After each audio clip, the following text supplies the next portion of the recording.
Good morning, guys, and welcome to the Camp Financial Stock Market Update for November the 29th. So let's start with saying that I think this is the first uh, real pullback days that I can remember since the election. Dow down 0.28% yesterday, NASDAQ down 0.56, and the S&P 500 down 0.53. Yeah, I mean it really feels like this is the first time I remember the market being down as a whole in the last month. So um, not let's take a look real quick. I think there was a few earnings maybe yesterday before, but there shouldn't really be anything that's going to have a big wide range of effect um,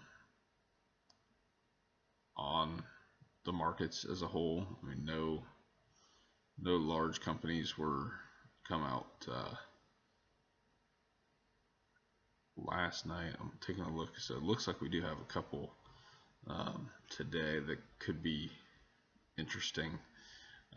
We've got Tiffany's comes out before the market opens today, and Mallinckrodt. Those are a couple of the bigger known names within the U.S. They'll be reporting earnings today. The Bank of Nova Scotia for Canadian Bank will be also before earnings today, or before the market opens today. After the market close, you'll have Splunk. They're a software developer, Guidewire Software, another financial, and yeah, that's pretty much it. A lot of Chinese information's coming out right now, so that pretty much covers all of the earnings that's going on. Let's take a look through some of the other information here and see what else we got. So I did see the utilities perform pretty well yesterday. A couple things to note. So the advance and decliners, I pulled this from finviz.com, and it shows the amount of stocks that they track, and they have about it's a little over 7,000 stocks that show up on their website, and out of that, 2,188 advanced yesterday, 4,507 declined yesterday. Again, that makes sense, right? The market's down, the majority of the stocks would go the same way. The interesting fact or point to me is 500 companies hit new highs, and here we go. So Finviz uses the NYSE, the NASDAQ, and the AMX exchange. That's the three that they have on there. So back to the new highs and lows. 500 companies hit new highs yesterday, and 46 hit new lows yesterday. So it tells me there's definitely still a lot of potential to see this market rise going into the rest of the year, going into the new year. So that's something to kind of keep in mind. I don't see any other information there. Real quick, let's pop over to the heat map. Take a look at the heat map. Bank of America, finally a pullback in the financials a little bit yesterday. Bank of America dropped 2.69%. Credit services, I see MasterCard was down 2.25%. Looks like the regional banks, Fifth Third Bank down about 3%. Huntington Bank down about 2.5%. Up in the basic materials sector, definitely with some pain there. Marathon Oil down 4.5%. Devon Energy down 3.57%. ConocoPhillips, one that we hold, was down 0.55%. In the pipeline group, Williams Company down about 3%. Medical labs, we've got a few. Thermo Fisher down 2.68, and Agilent down 2.87. And now we'll jump to the green. The green yesterday, the electric utilities. Not a single stock in the electric utilities was down yesterday.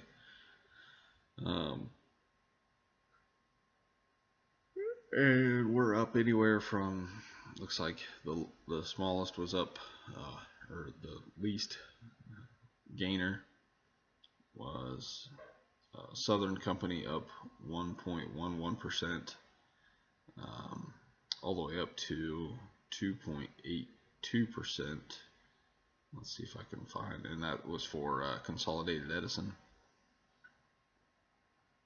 Diversified utilities, we've got up anywhere from 0.32 to 5.48%. NRG was up 5.48%. So again, we're getting some of that rotation back into